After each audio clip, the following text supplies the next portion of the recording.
এই বাড়িতে ঢুকো না, এই বাড়িতে আলো জ্বালালে কেউ বাঁচে না। এই বাড়ির চৌকাঠে লেখা আছে, এখানে মৃত্যু ঘুমায় না। হ্যালো ভাইয়াও বোনেরা, আসসালামু আলাইকুম। আজকে আপনাদের সাথে শেয়ার করব এমন একটা ঘটনা যেটা শুনলে রাতে ঘুম আসবে না। গল্পটা সত্যি। হ্যাঁ, আমি বলছি সত্যি। আমি নিজে সেই বাড়িতে গিয়েছিলাম। আমার হাতে কাঁপছিল, গায়ে কাঁটা দিয়ে উঠছিল, আর চোখের সামনে ঘুরছিল সেই মুখ। সেই মুখ যেটা মানুষের না, কিন্তু মানুষের মতো দেখতে। আজকের গল্প শুরু হবে এক পুরনো বাড়ি থেকে, যে বাড়ির নাম শুনলেই মানুষ দূরে সরে যায়। সেখানে রাত হলে আলো জ্বলে, কিন্তু কেউ বাস করে না। দরজা খোলা থাকে, কিন্তু কেউ ভিতরে ঢুকতে চায় না। কারণ যারা ঢুকেছে তাদের মধ্যে অনেকেই আর বের হয়নি। আর যারা বের হয়েছে তাদের চোখে ছিল একটা অদ্ভুত ভাব, যেন তারা আর এক জগতের মানুষ। গল্পটা শুনবেন? তাহলে আসুন, চোখ বন্ধ করুন না। কারণ আজকে আমি শুধু গল্প বলবো না, আমি আপনাকে সেই অভিশপ্ত বাড়িতে নিয়ে যাব। রামপুর নামটা শুনলেই মনে হয় কোনো শান্ত, সুন্দর গ্রাম। কিন্তু রামপুর শুধু নামেই শান্ত। আসলে এটা এমন এক জায়গা যেখানে মানুষ রাতে বাইরে বের হয় না। কারণ রাত নামলেই সেই পাহাড়ের দিকে থেকে আসে আওয়াজ, কারো হাসি, কারো গান, কারো চিৎকার। গ্রামের মানুষ বলে ওই বাড়িটা বানানো হয়েছিল মাটির নিচে থেকে উঠে আসা কোনো শক্তি দিয়ে। আমি প্রথম সেই বাড়িটা দেখি 2003 সালে। তখন আমি ঢাকা থেকে একটা ডকুমেন্টারি বানাচ্ছিলাম, বাংলাদেশের অদ্ভুত জায়গা নামে। আমার সাথে ছিল একজন ক্যামেরাম্যান আর একজন সাউন্ড ইঞ্জিনিয়ার। আমরা তিনজন রামপুরে পৌঁছি এক শীতের সন্ধ্যায়। গ্রামের মানুষ আমাদের দেখে ভয় পেয়ে যায়। এক বুড়ো বলে, তোমরা কি ওই বাড়ি দেখতে যাবা? আমি বলি, হ্যাঁ। সে মাথা নাড়ে, তোরা আর ফিরবি না।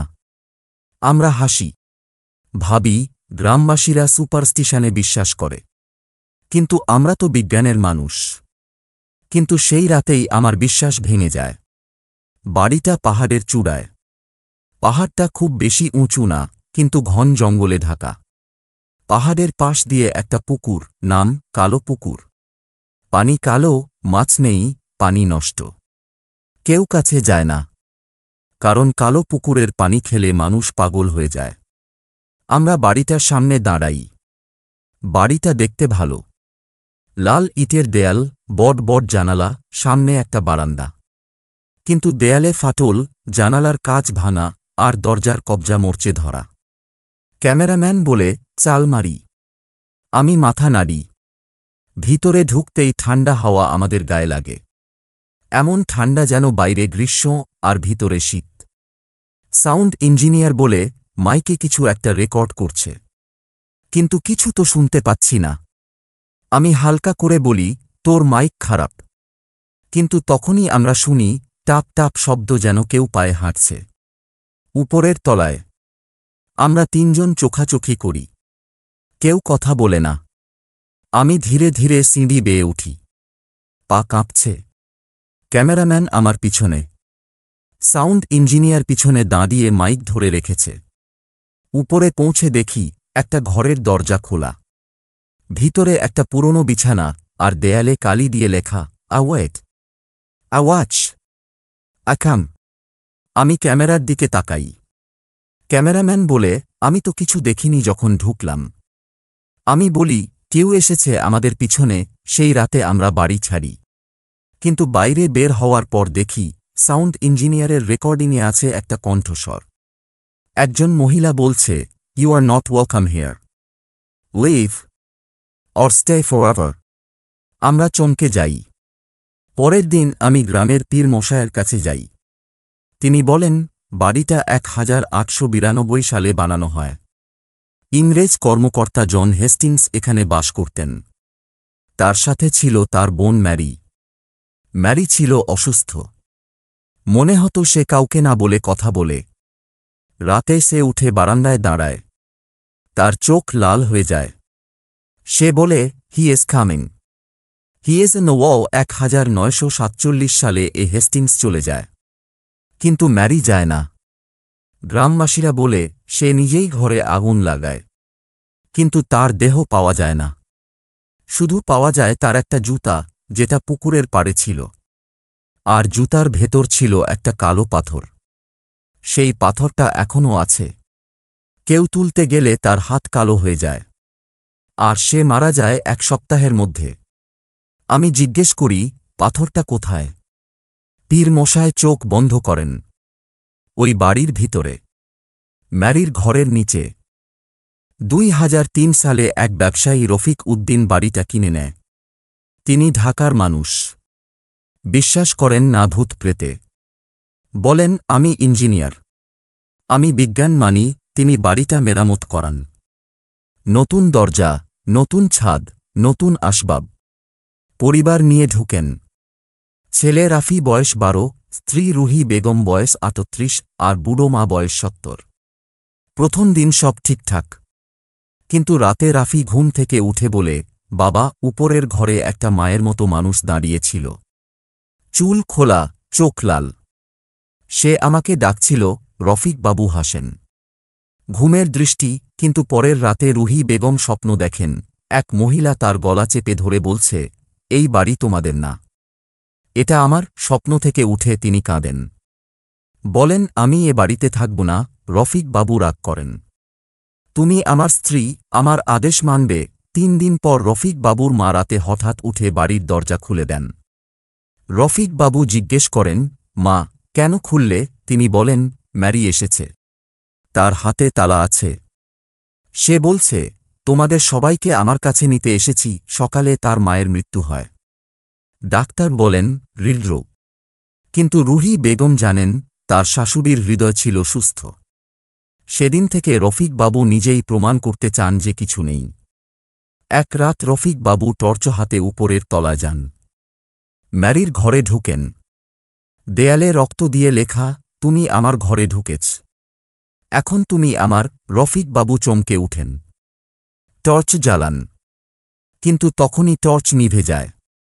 অন্ধকারে তিনি শুনতে পান, টাপ টাপ শব্দ, যেন কেউ পায়ে হেঁটে আসছে। তারপর একটা শীতল হাত তার কাঁধে রাখে। তিনি চিৎকার করে বাইরে ছুটে আসেন। সেই রাত থেকে তিনি পাগলের মতো আচরণ করেন।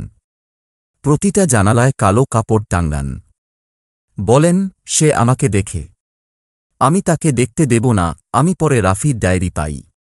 সেটা ছিল তার বিছানার তাকের নিচে। সেখানে প্রতিদিনের লেখা। আমি সেটা এখানে অক্ষরে অক্ষরে লিখছি। 12 মার্চ 2003। আজ রাতে আবার সে এসেছিল। আমার বিছানার পাশে দাঁড়িয়েছিল। তার চোখ দুটো ছিল না, শুধু গর্ত। মুখে হাসি, কিন্তু তা মানুষের হাসি না। সে আমাকে বলল, তোমার মা আমার কাছে আসবে, তোমার বাবা আমার হবে, তুমি আমার ছেলে হবে। আমি চিৎকার করলাম। মা এলো, কিন্তু সে তখন আর ছিল না। মা বলল, ভূত দেখলে কি হয়, সব মনের ভুল। কিন্তু আমি জানি, সে আসবে। আমি তাকে আর দেখব না। আমি চোখ বন্ধ করে ঘুমাব। 18 মার্চ 2003। আজ রাতে মা কাঁদছিল। আমি শুনলাম। সে বলছিল, আমি তোমাকে ছাড়া বাঁচব না। কিন্তু তার সাথে কে কথা বলছিল? কেউ নেই তো ঘরে। আমি দরজার ফাঁক দিয়ে দেখলাম, মা আয়নার সামনে দাঁড়িয়ে। আয়নায় তার প্রতিবিম্ব নেই, কিন্তু আয়নার ভেতর থেকে একটা মহিলা হাসছে। আমি ভয় পেয়ে গেলাম। আমি বাবাকে বলবো। 20 মার্চ 2003। বাবা আমাকে মারল। বলল, আর মিথ্যা কথা বলবি না। কিন্তু আমি মিথ্যা বলিনি। আমি জানি সে আসবে। সে আমাদের সবাইকে নেবে। 24 মার্চ 2003। আজ মা আমাকে বলল, তুমি এখানে থাকবে না, তুমি বাইরে যাবে। আমি জিজ্ঞেস করলাম, তুমি আমাকে ছাড়বে? সে চোখ বন্ধ করে বলল, তুমি আমার ছেলে না, তুমি তার। আমি কাঁদলাম। রুহি বেগম একসময় হঠাৎ পাল্টে যান। তিনি আগে হালকা পোশাক পরতেন, গান শুনতেন। কিন্তু এখন তিনি কালো শাড়ি পরেন, কথা বলেন না, আয়না ভাঙেন। একদিন রাতে রফিক বাবু দেখেন, তার স্ত্রী বাড়ির ছাদে দাঁড়িয়ে, পুকুরের দিকে তাকিয়ে। তিনি ডাকেন, রুহি। স্ত্রী ফিরে তাকায়। চোখ লাল, মুখে হাসি। বলে, I'm not Rohana, I'm Mary. Rafiq babu চিৎকার করে তাকে টেনে নামান। কিন্তু পরের দিন থেকে রুহি বেগম আর স্বাভাবিক হন না। তিনি ইংরেজিতে কথা বলেন, পুরনো ইংরেজি গান আর বাড়ির প্রতিটা দেয়ালে লেখেন, "this house is mine no one leaves". Rafiq Babu সিদ্ধান্ত নেন, বাড়ি ছাড়বেন। পরের দিন সকালে চলে যাবেন। কিন্তু সে রাতে বাড়ির সব দরজা জানালা নিজে থেকে বন্ধ হয়ে যায়। ফোন কাজ করে না, বিদ্যুৎ চলে যায়। রফিক বাবু ছেলেকে নিয়ে বাইরে যাওয়ার চেষ্টা করেন, কিন্তু দরজা খোলে না। তিনি জানালা ভাঙতে যান। তখন শুনতে পান উপর থেকে পায়ের শব্দ। টাপ টাপ টাপ। তিনি তাকান, দেখেন তার স্ত্রী সিঁড়ি দিয়ে নিচে নামছে, কিন্তু তার পায়ে জুতা নেই। পা দুটো কালো, যেন পুকুরের কাদায় ডুবে আছে। চোখ নেই, মুখে হাসি। সে বলে, "you wanted to live, but I gave you a home, now you stay forever". Rafiq Babu ছেলেকে পিছনে ঠেলে দেন। বলেন, "দৌড়"। ছেলে দরজার গোড়া থেকে কাঁচ ভাঙে, বাইরে ছুটে যায়। পিছনে তিনি শুনতে পায় একটা চিৎকার, তারপর নীরবতা। পরের দিন গ্রামবাসীরা বাড়িতে ঢোকে। ভিতরে রফিক বাবু আর তার স্ত্রী পাওয়া যায় না। শুধু পাওয়া যায় তাদের জুতা, যেগুলো পুকুরের পাড়ে রাখা। রাফি ছেলে হাসপাতালে ভর্তি। সে কথা বলে না, শুধু লিখে, "মা আর বাবা সেখানে আছে, তারা আর ফিরবে না"। ম্যারি তাদের নিয়ে গেছে, বাড়িটা আবার খালি। কিন্তু রাতে আলো জ্বলে। কেউ কাছে গেলে শুনতে পায় একটা মহিলা গান গাইছে ইংরেজিতে, "home home sweet home no one leaves my home". আমি 2004-এ আবার যাই। সাথে নিয়ে একজন পীর। আমরা বাড়ির ভিতরে ঢুকি। পীর মশায় কুরআন পড়েন। হঠাৎ একটা ঝনঝন শব্দ। দেয়াল থেকে একটা পাথর পড়ে। পাথরটা কালো। আমি তুলি। তখনই আমার হাত কালো হয়ে যায়। আমি ভয় পেয়ে পাথরটা ফেলে দিই। পীর মশায় বলেন, "এটা ম্যারির আত্মা না, এটা কিছু আগের থেকে আসা। ইংরেজরা এখানে কোনো অন্ধকার আচার করেছিল, সেটা এখনো জীবিত"। আমি জিজ্ঞেস করি, "কি করা যাবে?" তিনি বলেন, "কিছু না। এ বাড়ি এখন সেই শক্তির। যে ঢুকবে সে থাকবে, বাড়িটা এখনো আছে। কেউ কাছে যায় না"। কেউ বলে, রাতে সেখানে 3 জন মানুষ দেখা যায়, একজন মহিলা, একজন পুরুষ, আরেকটা ছেলে। তারা জানালার পাশে দাঁড়িয়ে তাকায়, কিন্তু কেউ তাদের মুখ দেখেনি, কারণ যে দেখেছে তারা আর ফিরে আসেনি। কেউ বলে, রাফি ছেলে এখনো বাঁচে, সে বাড়ির ভিতরে আছে, কিন্তু সে আর মানুষ না, সে ম্যারির ছেলে। আপনার বাড়িতে কি কখনো রাতে আলো জ্বলে? আপনি কি কখনো শুনেছেন কেউ আপনার নাম ধরে ডাকছে, কিন্তু ঘরে কেউ নেই? তাহলে সাবধান, হয়তো আপনার বাড়িও অভিশপ্ত হয়ে যাচ্ছে। ভাইয়া বোনেরা, এটা ছিল আজকের গল্প, অভিশপ্ত বাড়ি। যদি গল্পটা ভালো লাগে থাকে তাহলে লাইক করুন, শেয়ার করুন আর চ্যানেলটা সাবস্ক্রাইব করুন, কারণ আমি প্রতিদিন আনব এমন আরও ভয়ঙ্কর গল্প, যেগুলো শুনলে রাতে ঘুম আসবে না। আর হ্যাঁ, কমেন্টে লিখুন আপনার এলাকায় কোনো অভিশপ্ত জায়গা আছে কিনা। হয়তো আপনার গল্প পরের ভিডিওতে আসবে। আল্লাহ হাফেজ। নিজেকে সুরক্ষিত রাখুন, ভালো থাকুন।